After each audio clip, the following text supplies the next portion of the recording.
إن الحمد لله نحمده ونستعينه ونستهديه ونستغفره ونعوذ بالله من شرور أنفسنا ومن سيئات أعمالنا. من يهد الله فلا مضل له ومن يضلل فلا هادي له، وأشهد أن لا إله إلا الله وحده لا شريك له، وأشهد أن محمدًا عبده ورسوله وصفيه من خلقه وخليله، بلغ الرسالة وأدى الأمانة ونصح الأمة وكشف الغمة وجاهد في سبيل الله حتى أتاه منه اليقين. اللهم صل وسلم وبارك عليه وعلى آله وصحبه وجنده وحزبه ومن سار على دربه واستنى بسنته ما تعاقب الليل والنهار. من يطع الله ورسوله فقد رشد، ومن يعص الله ورسوله فقد غوى، ولا يضر إلا نفسه ولا يضر الله شيئا. سبحانك ربي لا أحصي ثناء عليك أنت كما أثنيت على نفسك. تبارك اسمك وعز جارك وجل ثناؤك ولا إله غيرك. أنت الأول ليس قبلك شيء، وأنت الآخر ليس بعدك شيء، وأنت الظاهر ليس فوقك شيء، وأنت الباطن ليس دونك شيء.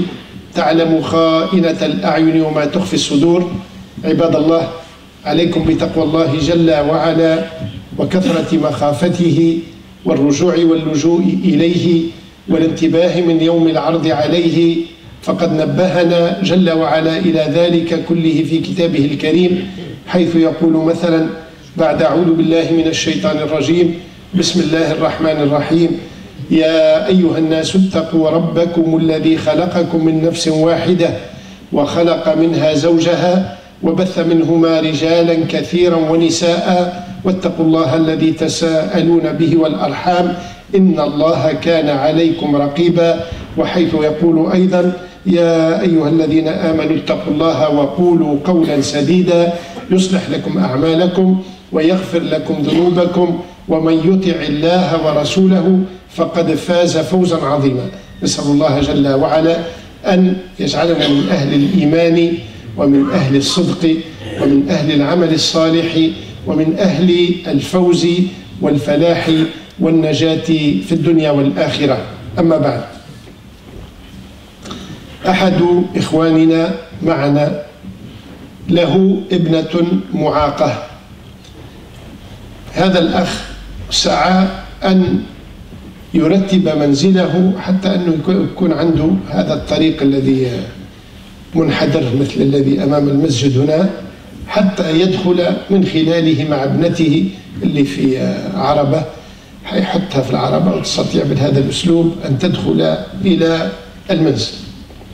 يقول لي كلمني أكثر من مرة في الأمر، يقول لي ابقى يجري أشهر وأشهر حتى استطاع أن يرتب أمره وأن يحوز هذا البيت وأن يرتب له الطريق وأن يشتري العربة وأن حتى تسهل له الحياة وحتى يتحمل هذه المصيبة بأقل قدر من الضنك ومن التعب. إلا أنه قال لي كل مرة نجي أنا وبنتي بالسيارة ونوقف السيارة وننزلها ونبغي ندخل الطريق، نلقى سيارة واقفة أمام الممر سدت لي الباب، ما نقدرش ندخل، مما يضطره أن يدور بها ويبقى يحملها هو ومرته ويتفارعوا معها كما استطاعوا حتى مسكين يستطيع أنه يلتحق بنصف الطريق ويقدر يمشي لداره. علاش كلمني عن الموضوع؟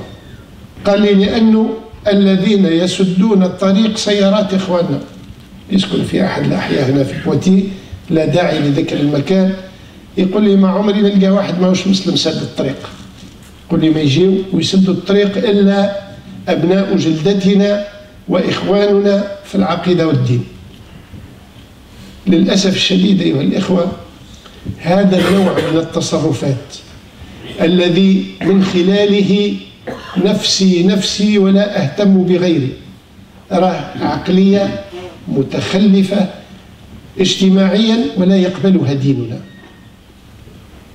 الرسول صلى الله عليه وسلم وهو يكلمنا عن زبدة هذا الدين. يقول إنما بعثت لأتمم مكارم الأخلاق. كأنه يقول لنا أراه من كان له خلق فهو من أهل الدين، ومن لا خلق له فلا دين له.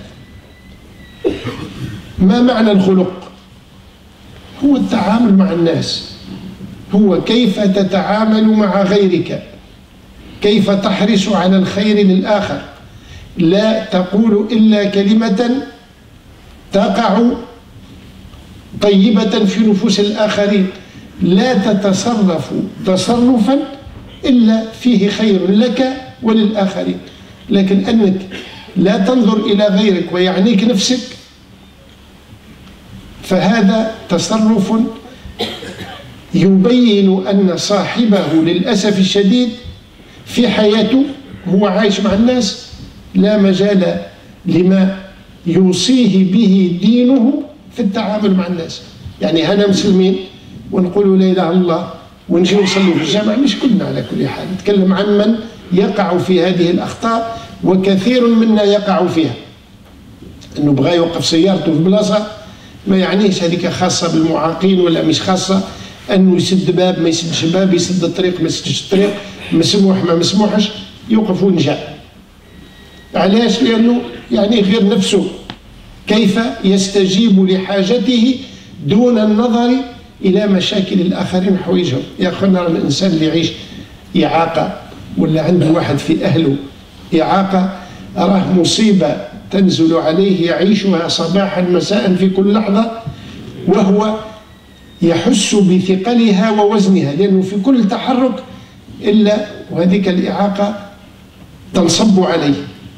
إذا نزيدوه احنا بقلة خلقنا، بعدم انتباهنا، بعدم إحساسنا لما هو فيه، أنه يمشي وصافي.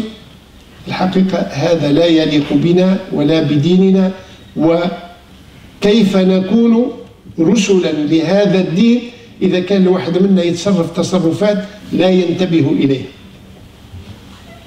Un de nos frères, il m'a interpellé plus d'une fois. Il a un enfant handicapé. Et il m'a dit qu'il a mis du temps pour essayer d'avoir une habitation qui corresponde au problème de sa fille, à cet handicap.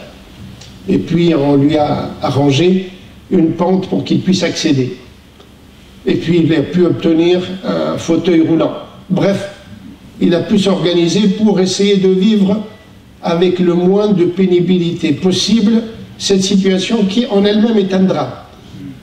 Avoir un enfant handicapé qu'il faut supporter, dont il faut s'occuper, qu'il faut accompagner, qu'il faut prendre dans ses bras à chaque instant, c'est pas une situation facile. Mais petit là, si on le fait avec beaucoup de patience, si on le fait avec acceptation de notre destin, c'est une vie de bienfaits, de hasanat, Inch'Allah. Quand on accepte le qadr, c'est ça le qadr. Parmi les 6 piliers de la foi, l'iman bil qadari khayrihi wa sharrihi. Tu acceptes ton destin, il y a des choses, tout se passe sous l'autorité d'Allah. Mais il y a des choses, c'est toi qui les choisis. Que je choisis de venir à la prière du vendredi ou je m'en fiche, c'est un choix personnel qui n'échappe pas à l'autorité d'Allah, mais c'est moi qui choisis. Et je suis responsable de cela. Mais que la qadr Allah, je marche dans la rue, je me fais attraper par une voiture parce que le chauffeur n'était pas conscient, parce qu'il était saoul, parce que ceci ou cela, et il me laisse handicapé toute ma vie, je n'ai rien fait pour cela. C'est mon destin. Donc chacun d'entre nous, Allah yaktub le qadr ta'ala. Il faut l'accepter avec foi. Il faut l'accepter avec confiance vis-à-vis d'Allah subhanahu wa ta'ala. Mais la confiance et la foi en Allah ne veut pas dire que je n'essaye pas de prendre les dispositions pour vivre mes conditions au mieux. Donc ce frère, il a essayé de s'arranger comme il peut pour se faciliter la vie. Il m'a interpellé à plus d'une reprise me disant que quasi systématiquement, quand j'arrive avec la voiture et la petite, je me gare, je me retrouve avec une autre voiture qui passe, qui bloque le chemin. Je ne peux pas passer avec le fauteuil. Je suis obligé de contourner, d'aller bien plus loin, alors que la pente est bien montée, pour essayer de se débrouiller, de trouver quelqu'un qui passe dans la rue pour m'aider à soulever le chariot, à le mettre sur la pente et pouvoir rentrer à l'âge. Pourquoi tout cela? Parce qu'il y a un inconscient qui ne pense qu'à lui-même, qui a bloqué le chemin. Et s'il m'a interpellé, c'est pour me dire que systématiquement, ceux qui viennent bloquer mon chemin, ce sont des gens de notre communauté. Ce sont des gens de chez nous. Ça veut dire que un certain nombre d'entre nous, pas tous, alhamdoulilah, probablement, certainement même, une minorité, peut-être quelques individus, mais c'est important qu'on se rappelle tous cela, qu'on se le dise les uns aux autres. La religion, c'est le bon comportement. Alors, le Rasoul sallallahu alayhi wa sallam nous a en quelque sorte résumé l'essence, le cœur de notre religion. Bien sûr, c'est la foi avant tout. On est musulman par la foi, on n'est pas sans la foi. Mais une fois qu'on a la foi, qu'on est musulman, il nous dit l'essence de cette religion, c'est le bon comportement. Innama bu'athum, je n'ai été, innama lil hasr, je n'ai été envoyé que pour parachever le noble caractère, que pour vous enseigner, vous amener à vivre conformément au bon caractère. Le bon caractère, ce n'est pas des propos que je dis comme ça. Et puis quand je tourne le dos, je fais l'inverse. Le bon caractère, c'est la bonne parole, c'est la bonne intention, la bonne attitude. C'est le bon geste avec l'autre. C'est de penser à l'autre et essayer de faire à ce qu'il ne voit que du bien dans ce que je dis, ce que je fais. C'est pour cela que l'islam nous demande, quand on parle, de parler doucement. On n'a pas besoin de crier comme des sauvages. Quand on parle, c'est pour ça qu'il nous dit le sourire au visage d'un musulman, sadaqa, parce que c'est augure le bon comportement. C'est pour ça qu'il nous dit que on salue, il nous dit vous êtes deux ensemble, qui avancez ensemble, vous êtes séparés par un tronc d'arbre, vous retrouvez, tu lui dis salam alaykoum. On le prend peut-être au sourire, il ne faut pas le prendre au sourire. Ça nous enseigne qu'il faut chercher toujours à rayonner le bon comportement, la bonne parole, la bonne attitude. Un handicapé vit des difficultés majeures, ou quelqu'un qui a un enfant handicapé vit des difficultés majeures. Nous n'avons pas besoin de l'accabler encore plus. Ce n'est pas responsable, ce n'est pas bon musulman que de ne penser que à son propre intérêt. Il y a un petit slogan qu'on voit tous sur les voitures des handicapés qui disent « Tu veux ma place? Prends mon handicap ». Parce qu'ils vivent des difficultés quotidiennes. Alors, l'un d'entre nous, quand il monte, quand il descend de la voiture, on le fait machinalement, on n'y pense même pas. Parce que Allah nous a donné les réflexes, la facilité du mouvement. On maîtrise notre cœur. Celui qui est handicapé ou qui manipule un handicapé, il le vit dans la difficulté à chaque instant, pour chaque mouvement. Il souffre dans cela. Allah yakun ma'ahum. Et qu'on ne vienne pas les embêter, qu'on ne vienne pas bloquer les passages. C'est l'occasion, chers frères et sœurs, que chacun d'entre nous fasse attention à chaque geste, à chaque parole, à chaque attitude. Bien entendu, il y a des oublis, il y a des ratés, il y a des fois on est pressé, on fait une bêtise. Mais essayons de faire attention, c'est ça notre religion, à ce qu'on ait la maîtrise de nous-mêmes, de notre attitude, de notre comportement à chaque instant pour qu'on le fasse au mieux possible. Le deuxième sujet sur lequel je voulais m'arrêter un tout petit peu, mais avant, je vous demanderai, Allah ibarak, comme justement, pour avoir la bonne attitude les uns vis-à-vis des autres, de vous serrer au maximum. Il y a des frères qui sont dehors, il ne fait pas très beau. Donc essayez de vous serrer pour laisser une petite place assise à ceux qui sont dans le couloir. Serrez-vous, laissez pas de place devant vous, essayez de vous mettre juste au dos de celui qui est devant, ce sera un peu plus de place à ceux qui n'en ont pas. Allah Le deuxième sujet sur lequel je voulais m'arrêter un tout petit peu, c'est cette... On a dit, quand vous venez à la mosquée, éteignez vos téléphones, barakallahu fikum, on n'a pas besoin d'entendre l'appel à la prière alors qu'on fait la Jumu'ah.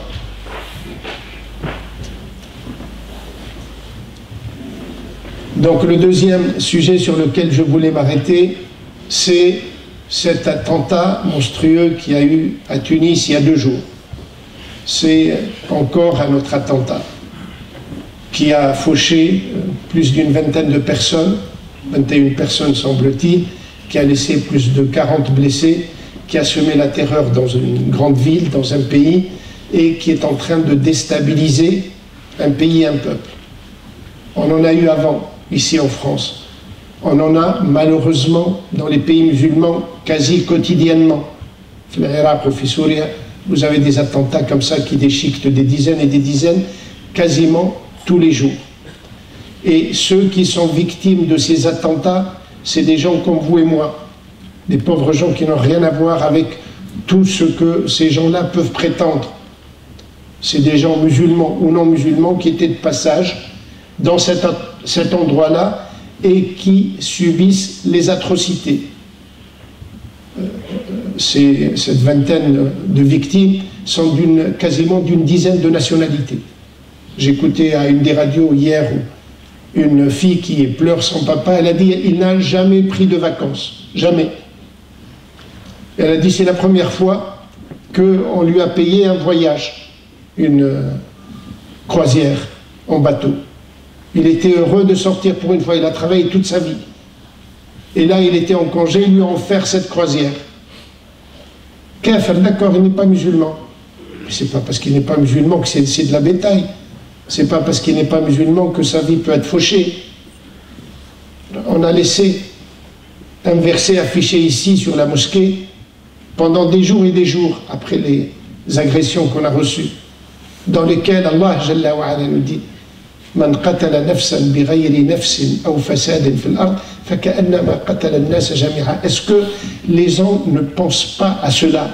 Allah nous dit quand tu tues une personne sans qu'elle-même ait tué, ou elle a semé la destruction sur terre, comme si tu as porté atteinte à la vie de toute l'humanité, comme si tu as tué toute l'humanité.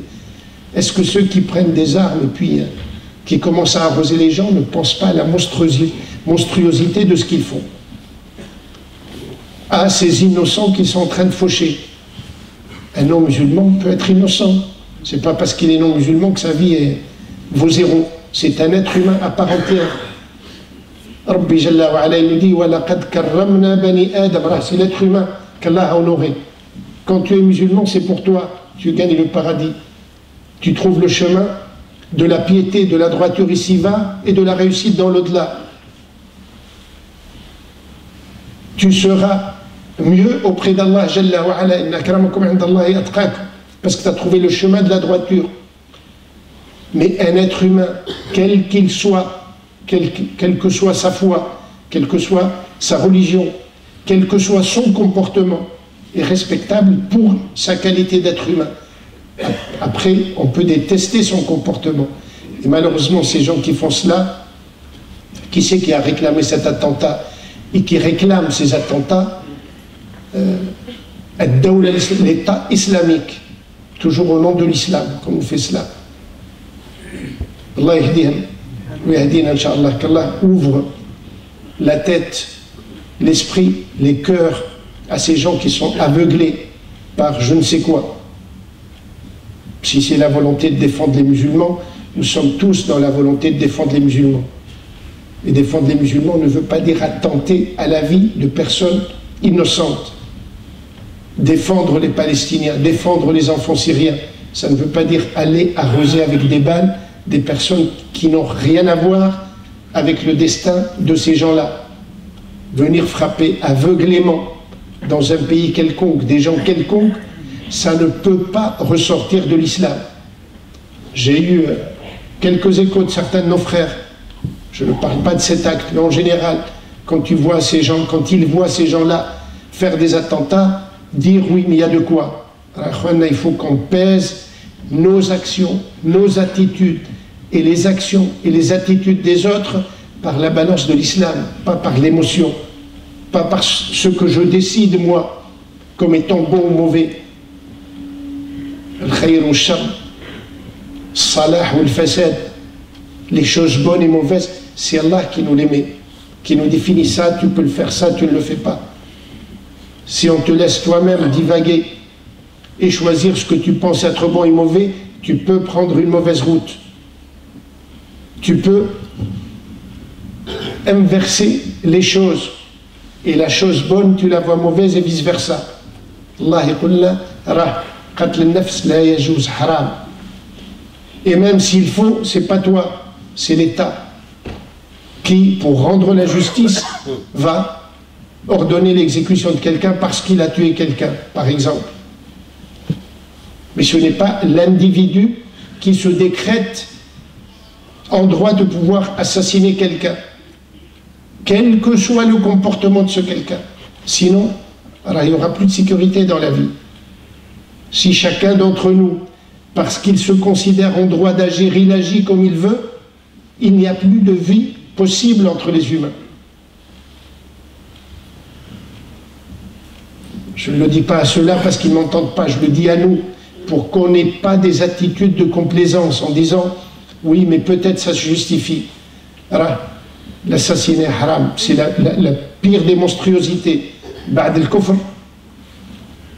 il n'y a pas de péché. Un des plus grands péchés, qatl al-nafs, un des plus monstrueux des péchés, qatl al-nafs. Nas'Allah an يبعد عنا هذا وأن يهدينا وأن يهدي المسلمين جميعا بالخير. أقول قولي هذا وصلي وسلم على سيدنا محمد وعلى آله وصحبه وسلم ولا حول ولا قوة إلا بسم الله والصلاة والسلام على رسول الله وعلى آله وصحبه ومن والاه. ما توفيقي ولا اعتصامي إلا بالله عليه توكلت وإليه أنيب. الموضوع الثالث الذي أردت أن أتكلم فيه، لأنه كل عام كاين إخوة جدد ما يعرفوش ربما فرنسا وما يعرفوش بعض من الأحداث. منها عندنا بعد أقل من أسبوعين وحوالي أسبوعين عندنا الملتقى السنوي لمسلمي فرنسا معلق في اللوحة هناك. هذا ملتقى كبير يجتمع فيه عشرات مئات الآلاف من المسلمين في إحدى ضواحي باريس. يأتي له العلماء من فرنسا، من أوروبا، من خارج أوروبا، من البلاد الإسلامية كلها. يأتي فيها التجار، يأتي فيها أصحاب المكتبات، يلتقي فيه المسلمون حتى يجددوا إيمانهم وحتى يلتقوا ويتحاوروا في مواضيع.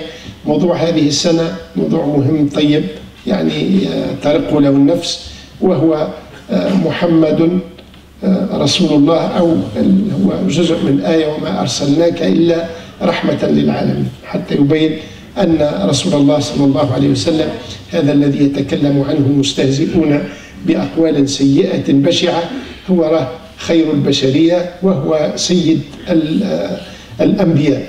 فهي فرصة أيها الإخوة والأخوات، حتى أنه من يستطيع أن يحمل عائلته وأولاده ألا يبخل على نفسه بهذه الفرصة. الإخوة الطلبة والشباب أن يجتمعوا 2 3 يمشوا في سيارة أو 4 أو 5، أو يروحوا في القطار، أو يدبروا حالهم، كل واحد يرتب نفسه حتى يمشي، لأنها فرصة حتى يلتقي المسلمون وحتى يتعاونوا على الخير وعلى البر وعلى التقوى وحتى يسمعوا كلمة خير. Donc je disais on rappelle, puisque ça peut passer inaperçu pour certains, ou peut-être il y a des nouveaux en France qui ne le savent pas.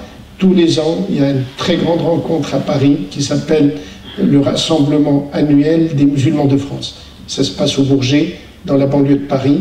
C'est un rassemblement qui se passe généralement avec le week-end du lundi de Pâques. Donc ce sera le cas, ce sera du 3 au 6 avril qui arrive, dans une petite quinzaine de jours, Inch'Allah. Et ce rassemblement devient un moment très particulier dont parle le monde entier, parce que c'est le plus grand rassemblement de musulmans dans toute l'Europe occidentale et les États-Unis. Il y vient des dizaines et des dizaines de milliers de musulmans, beaucoup de savants de France, d'Europe, de pays musulmans, et on se retrouve autour d'une thématique, et il n'y a pas meilleure thématique cette année que celle qui a été choisie, c'est « Wa ma arsalnaka illa rahmatan lil alamin », un bout de verset qui parle du prophète Muhammad sallallahu alayhi wa sallam, duquel Allah dit « Nous ne t'avons envoyé que miséricorde pour les mondes ». Donc pour essayer de nous arrêter avec ceux qui vont intervenir sur ce qu'est le prophète Muhammad sallallahu alayhi wa sallam, ce que sont ses qualités et le bienfait qu'Allah a envoyé à travers lui pour l'humanité entière. Donc c'est l'occasion, évidemment, en même temps que ces conférences, c'est une rencontre où il y a de tout. Il y a des commerçants, il y a des soirées de chant, il y a de chants religieux musulmans, évidemment. Donc c'est un moment de retrouvailles entre les musulmans et beaucoup d'enfants. Quand ils y vont une fois, ils ne lâchent plus leurs parents pour y aller, parce qu'ils se retrouvent dans une atmosphère très très agréable qui les amène à vivre des moments un peu particuliers. Également pour les adultes. Donc je convie les uns et les autres, hommes et femmes, familles, groupes de jeunes, à s'organiser pour y aller, parce que ça vaut le coup, ça permet de passer quelques jours dans un esprit de fraternité, de communion comme on dit, de rappel, de vie vraiment dans un espace clôturé, isolé, où on ne vit que dans une atmosphère musulmane. Bref, on se nourrit la foi et le cœur et l'esprit pendant ces quelques jours. On revient avec une attitude un peu plus décidée à vivre un peu mieux son islamité, son comportement et sa relation avec Allah Jalla wa Ala. Donc n'hésitez pas, vous avez une affiche qui est au niveau du tableau d'affichage. Si vous avez besoin, vous allez juste sur internet, vous tapez RAM, R-A-M-F, donc pour trouver les informations nécessaires. Inch'Allah, على سيدنا محمد وعلى آله وصحبه وسلم. اللهم اغفر لنا ذنوبنا وإسرافنا في أمرنا وثبت أقدامنا وانصرنا على القوم الكافرين. اللهم آتنا في الدنيا حسنة وفي الآخرة حسنة وقنا عذاب النار وأدخلنا الجنة مع الأبرار يا عزيز يا غفار. رب اغفر وارحم واعف وتكرم وتجاوز عما تعلم إنك أنت الله الأعز الأكرم. اللهم ارحمنا بترك المعاصي أبدا ما أبقيتنا. اللهم ارحمنا وارحم والدينا وارحم من علمنا وارحم كل من له الفضل علينا. اللهم ارحم موتانا. اللهم اشف مرضانا. اللهم بلغنا ما يرضيك آمالنا. اللهم انصر الإسلام وعز المسلمين. اللهم اعلو بفضلك كلمتي الحق والدين. اللهم آمين. اللهم آمين. وآخر دعوانا أن الحمد لله رب العالمين.